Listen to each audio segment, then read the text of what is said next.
दोस्तों नमस्कार। मैं राकेश श्रीवास्तव, एक author, speaker, trainer, counsellor, life coach और एनएलपी प्रैक्टिशनर। दोस्तों, जैसा मैंने अपने पिछले एपिसोड में बोला था कि अब मैं कुछ मेन चाइल्ड इश्यूज लूंगा, वो चैलेंजेस जो आजकल के पेरेंट्स फेस कर रहे हैं और बहुत बड़े चैलेंजेस। लेकिन उसके पहले एक चीज मैं बता दूं, जितने भी चैलेंजेस हैं उसका जो मैंने आपको पिछले एपिसोड्स में फार्मूला बताया था, वो फार्मूला वही है, वो नहीं बदला। फार्मूला क्या था? इवेंट से क्रिएट होता है इमोशन, और इमोशन कन्वर्ट होता है बिलीफ में, और बिलीफ जब रिपीटेशन में आता है तब वो बिहेवियर होता है। और जैसा मैंने आपको बताया कि हम केवल बिहेवियर देख करके ही डिसीजन ले लेते हैं कि हमारा बच्चा ऐसा है, जबकि वो गलत है। उसके पीछे हम नहीं जानते। आज जो मैं चैलेंज लेने जा रहा हूं वो है चाइल्ड एंगर, बच्चों का गुस्सा। हर पेरेंट परेशान है अपने बच्चे, वो चाहे छोटा हो चाहे बड़ा हो। अब ये जो मैं बात बताने जा रहा हूं, ये 4 से लेकर के आपके 18 साल तक के एज ग्रुप के लिए है। अब जो बच्चे का गुस्सा है वो क्यों है, वो आपको जानना बहुत जरूरी है, नहीं तो आप अपने बच्चे के इस बिहेवियर को बदल नहीं पाएंगे। देखिए, आप वो कहते नहीं कि एलोपैथिक दवा और होम्योपैथिक दोनों में डिफरेंस क्या है? एलोपैथिक आपको इंस्टेंट रिलीफ दे देती है, लेकिन उसके रूट को वो ट्रीट नहीं करती। होम्योपैथिक आपके रूट पे काम करती है, जिसकी वजह से क्या होता है कि जो प्रॉब्लम है, जो इश्यू है, वो जड़ से खत्म। तो एंगर में जो बच्चा गुस्सा करता, अब आप एक और एग्जाम्पल दें। आप एक छोटे बच्चे को लीजिए और एक बुजुर्ग को लीजिए। आप देखिए, दोनों बहुत चीखते चिल्लाते हैं, बहुत गुस्सा करते हैं। दोनों में क्या है? एक फैक्टर कॉमन है, और वो फैक्टर है आपका अटेंशन। वो अटेंशन चाहते हैं। अब वो अटेंशन के लिए, जैसे बच्चा है, पेरेंट्स अपने आप में बातों में बिजी हैं या काम में बिजी हैं, अब उसकी तरफ कोई देख नहीं रहा है, तो रोना शुरू कर देगा, चीखना चिल्लाना शुरू कर देगा। उसी तरह से बुजुर्ग होते हैं। बुजुर्ग भी यही चाहते हैं कि कोई उनके पास आए, बैठे, उनसे बातें करे। और जब ऐसा नहीं होता है तो वो गुस्सा उनके वो बाहर आ जाती है। तो अब इस एंगर का क्या हुआ, इवेंट क्या हुआ? वो हैपनिंग। इमोशन क्या है? निगेटिव। बिलीव क्या है? कि अटेंशन। अब वो जो इवेंट वो है, रिजेक्शन भी हो सकता है, आपका निग्लिजेंस भी हो सकता है, कुछ भी हो सकता है। वो सब चीजें मैं अभी आगे आपको सारी बताऊंगा। और बिहेवियर क्या हो गया? गुस्सा। तो अब हम गुस्से को ना कंट्रोल करके हम अगर उनके जो इवेंट है उस पर जाके उसको ट्रीट करते हैं तो हमको सोल्यूशन मिल जाएगा। अब मैं आता हूं इवेंट्स पे। वो इवेंट्स क्या हो सकते हैं? देखिए, छोटा बच्चा है जो आपका 0 से 3 ईयर का, अब वो क्या है कि अपनी फीलिंग्स को एक्सप्रेस नहीं करता, वो कम्युनिकेट नहीं कर सकता कि वो उसको चाहिए क्या, उसको कोई तकलीफ है या उसको भूख लगे, वो कह नहीं सकता। तो वो रोना शुरू कर देगा, चीखना चिल्लाना शुरू कर देगा। उसी तरीके से आपका पेरेंट्स का आपस में झगड़ा, आपस में बात बात में तू तू मैं, ये भी एक इवेंट हो गया। जिस इवेंट की वजह से मैंने आपको पहले बताया कि आप झगड़ा करोगे, लड़ाई करोगे, चीखोगे, चिल्लाओगे, बच्चा स्ट्रेस पे आ जाएगा, वो डर जाएगा अंदर से, स्ट्रेस में आएगा, एंजाइटी हो जाए होगी। अब आपका कह लीजिए टीनेज में है बच्चा, अब आप उसको हर समय उसके पीछे पड़े रहते हो, पढ़ो पढ़ो पढ़ो, कहीं बाहर जा रहा, कहाँ जा रहे हो, किससे मिलने जाओ, कौन। तो ये जो जबरदस्ती की आपकी स्ट्रिक्टनेस है वो बच्चे के गुस्से का कारण होती है। इसी तरह से बच्चा पढ़ाई में भी अपना वो दे रहा है ध्यान, स्पोर्ट्स में भी दे रहा है, अदर एक्टिविटीज में भी। तो इसमें क्या, उसके ऊपर प्रेशर आ जाता है। जब प्रेशर आ जाता है तो अब उसको वो जो कहते हैं डिजायर्ड गोल जो है वो उसको टफ लगने लगता है, तो झुंझलाता है। और झुंझलाहट में गुस्सा आती है, फ्रस्ट्रेशन। जब नहीं हो कोई चीज मिल रही है तो फ्रस्ट्रेशन आता है। तो आप यूं कह लीजिए कि गुस्से के पीछे का मेन इवेंट है चीजों का अकॉर्डिंगली ना होना। That is the one sentence event. इसकी वजह से क्या है, बच्चे के अंदर एंजाइटी आ जाएगी। एंजाइटी आएगी तो हर समय वो डर में रहेगा, कहते नहीं अननोन फियर। तो ये इवेंट हो गया। इवेंट का इमोशन क्या हो गया, निगेटिव होता है, कभी पॉजिटिव नहीं होता है। अब बिलीव क्या है बच्चे के अंदर कि हम अगर रोएंगे नहीं तो खाना नहीं मिलेगा। और जो टीनेज हैं वो अपने कह लीजिए स्टडी या वर्क प्रेशर में इतने ज्यादा रहते हैं कि उनके मन अंदर डर रहता है कि या कहीं ये चीज ऐसे ना हो जाए, ये चीज ऐसे ना हो जाए। तो ये निगेटिव इमोशंस होते हैं। अब बिहेवियर क्या, कि आप कह लीजिए कि बिहेवियर क्या मतलब साइन क्या है एंगर के, उस पर हम आते हैं। अब आप पहचानेंगे कैसे कि बच्चा गुस्से में, छोटा बच्चा है आपके कह लीजिए 4 से 7 साल का है, वो एकदम दांत नहीं करेगा, मुट्ठियां बन जाएंगी, उसका चेहरा एकदम लाल हो जाएगा, जबरदस्ती बिना किसी बात के चीखना शुरू कर देगा, चीजों को फेंकना शुरू कर देगा। बच्चा थोड़ा बड़ा है तो वो उसके जो कहते हैं एंगर को एग्जर्ट करने का क्या है, उसका एग्रेसिव एक्शन होगा। पता है टेबल को घूसा मार रहा है, दीवार पे घूसा मार रहा है, वो चीजों को पैर से मारेगा। कोई भी चीज रास्ते में दिखे उसको पैर से मारा, इसको मारा। तो मतलब उसके एक्शन अग्रेसिव होंगे। कभी कभी क्या होगा कि वो छोटा भाई बहन है या इवन पेरेंट्स को दांत काट लेगा, कस के मारेगा। ये अग्रेसिव बिहेवियर हो गया। उसके बाद से बच्चा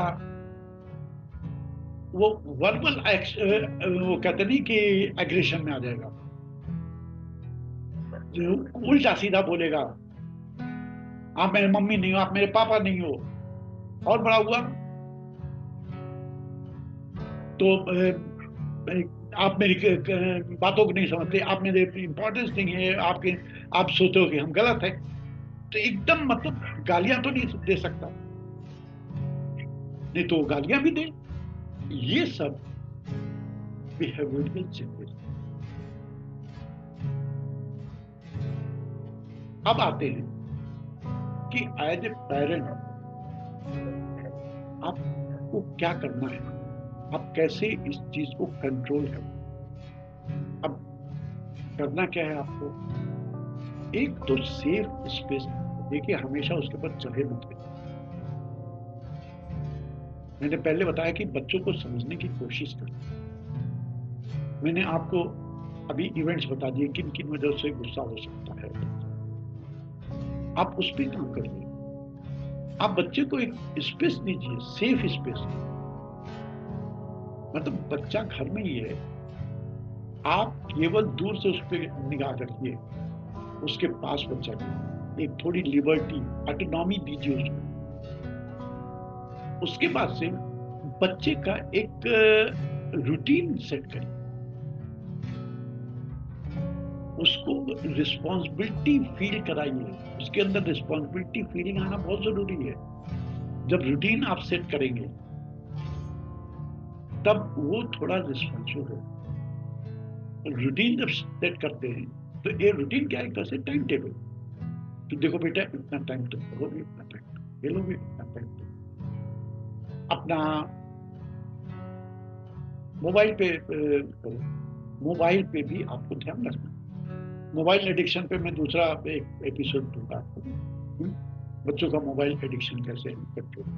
तो एक तो सेफ स्पेस हो गई, दूसरा देखिए जब आप बच्चे के उस इवेंट पे आप जाएंगे, रीजन पे आप जाएंगे, क्यों गुस्सा है, फिर आप बच्चे को बोलिए बड़े प्यार से, देखो बेटे मैं जानता हूं आपको कि आपको गुस्सा क्यों आ रहा है। फिर आप वो जो रीजन आपने ट्रेस किया है उस रीजन को बताएं, बेटे तुम इस वजह से गुस्सा हो ना, बच्चा तुरंत बोलेगा।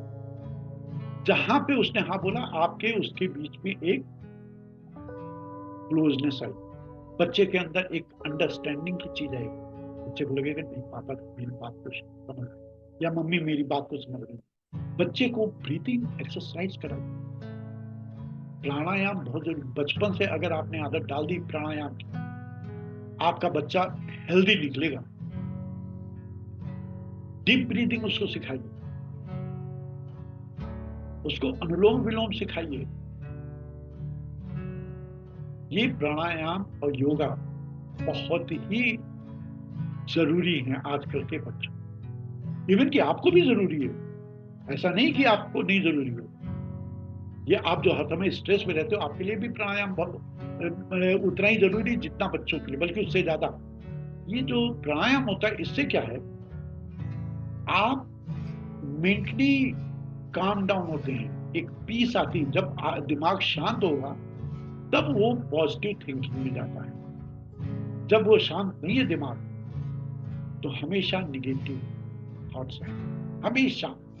आप खुद भी देखिए प्राणायाम करके, डीप ब्रीदिंग के बाद आप देखिए आप कितना रिलैक्स फील करते हैं। इससे क्या होता है कि आप गुस्से को भी कंट्रोल कर रहे हैं। जब शांत हो रहा दिमाग तो गुस्सा अपने आप सबसाइड हो। और सबसे बड़ी चीज, जब बच्चा गुस्से में है उस समय रिएक्ट मत करें, वो बहुत वायलेंट हो जाएगा बच्चा अगर आप उस समय रिएक्ट करते हो अपने फादर वाली या मदर वाली ईगो से। ईगो रखना ही नहीं है कि मैं फादर हूं, मैं मदर। उसके बाद से जब बच्चा शांत हो जाए तब आप उसको प्रॉब्लम सॉल्विंग हैबिट उसकी डालिए। मान लीजिए बच्चा आपके पास कोई भी प्रॉब्लम लेके आता है, आप उसको मोटिवेट करिए कि वो अपने आप उस प्रॉब्लम को सॉल्व करे। आप उसको गाइड करिए, ना कि उसका सोल्यूशन दे दिया। आप उसको कहिए देखो बेटा ये चीज ऐसे नहीं ऐसे करो, ऐसे नहीं है, देखो ऐसे करोगे तो ये होगा। बच्चे से वो चीज अपने सामने करना। जब बच्चा अपने आप करेगा उसके अंदर कॉन्फिडेंस आएगा, उसका जो कॉन्फिडेंस लेवल है वो एकदम बूस्ट करेगा। वो आपने करके दिया तो उसका कॉन्फिडेंस नहीं है, वो हमेशा आपके ऊपर डिपेंडेंट होगा। कोई भी चीज पापा, कोई भी चीज मम्मी, नहीं। आप उसको मोटिवेट करिए, उसको गाइड करिए कि बेटा तुम ऐसे करो, ये करो, ये है ऐसे नहीं ऐसे। और जब बच्चा एक दो बार आपके गाइडेंस में उसने प्रॉब्लम को सॉल्व किया तो उसका जो डिसीजन टेकिंग कैपेबिलिटी है वो भी बढ़ जाएगी। और जैसा मैंने आपको पहले बताया, जब रूटीन आप बना रहे हैं एक रूल बुक टाइप का बनाएं। बच्चे को आप डिक्टेट मत करिए, उसको कन्विंस करिए कि ये तुम ऐसे करोगे तो ये होगा, ये करोगे ये होगा। और जो रूटीन बनाया उस पे आप stick, again not as a dictator, as a guide. जहां बच्चा वो रूटीन से बाहर जा रहा है उसको तुरंत, बेटा तुम्हारे अभी क्या करने का टाइम है, तुम्हारा ये अभी पढ़ाई का टाइम है, तुम ये मोबाइल क्यों देख रहे हो, मोबाइल रखो बेटा। तो गाइड करिए, उसको कन्विंस करिए, ना कि डिक्टेट। मैंने आपको पहले ही बताया कि आप निगेटिव अप्रोच मत रखिए पेरेंटिंग। आप उसके कॉन्सिक्वेंसेस बताइए, बेटा तुम ये करोगे तो ये हो जाएगा। और वो जो कॉन्सिक्वेंसेज हैं वो आप एग्जीक्यूट करके बताइए। उसको इन्फ्लेट करिए, बढ़ा चढ़ा के। अगर बच्चा कोई गलत काम कर रहा है, बेटा तुम ये करोगे, बड़े हो जाओगे तो ये करोगे तो क्या होगा, ये होगा, ऐसे रहोगे तो क्या होगा। अच्छा काम करा है, बेटा अगर तुमने ऐसा किया तो ये होगा, ये होगा।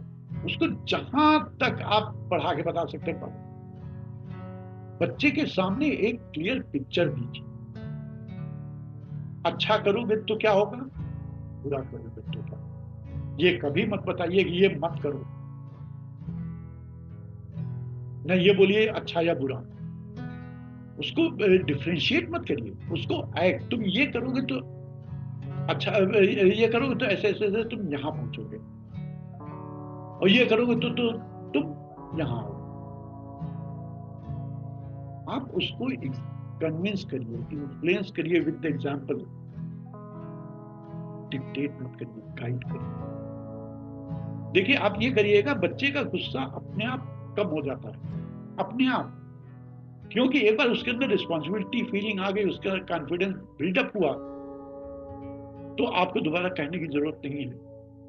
बच्चों को आप कह लीजिए कि एक क्रिएटिविटी की तरफ मोल्ड करिए, इनोवेटिव बनाइए। मैं बार बार कह रहा हूं कि आज का टाइम इनोवेशन का है, कोई क्रिएटिविटी का। डिबेट के लिए बोलिए, तुम जाओ बच्चे को प्रमोट करिए कि डिबेट में जाओ। लेकिन जब डिबेट में जाएगा तो उसके अंदर के थॉट्स बाहर आएंगे, वो कुछ नया सोचेगा। ऐसे ही आप और भी बहुत सारी चीजें हैं। आप पजल ले आइए, प्रॉब्लम सॉल्विंग टेंडेंसी उसके अंदर आएगी। तो ये सारी चीजें हुई कि एंगर को हम कैसे हैंडल करें। अगर एक्सट्रीम पे है एंगर बड़ों में, तो देखिए उसके लिए तो थेरेपी चाहिए, बहुत सारी थेरेपीज, बहुत सारी टेक्निक्स हैं एंगर को खत्म करने की। तो वो टेक्निक्स होएगा तो मैं बार बार आपको बोलता हूँ कि ये इस पे वीडियो में मैं नहीं बता पाऊंगा, बताना चाहता हूँ ऐसा नहीं। आप लोगों में से किसी की भी अगर ये प्रॉब्लम है बच्चे के गुस्से की, आप मुझको मैसेज कर सकते हैं। आपके नीचे मेरा नंबर है, उस पर आप व्हाट्सएप करिए, मैं आपको कॉल बैक करूंगा, फिर सॉल्व करते हैं बच्चे की इशू, इस चैलेंज को। देखिए ये चीज आप जान लीजिए, कोई भी चीज इम्पॉसिबल नहीं, एवरीथिंग इज पॉसिबल। तो दोस्तों हम अब अगले एपिसोड में किसी और चैलेंज को लेकर बात करेंगे। उसके पहले मैं आपसे एक बार फिर रिक्वेस्ट करूंगा, आप मेरे इस YouTube चैनल को सब्सक्राइब कीजिए, लाइक कीजिए और ज्यादा से ज्यादा शेयर करें। तो दोस्तों अगले एपिसोड तक के लिए नमस्कार, थैंक यू।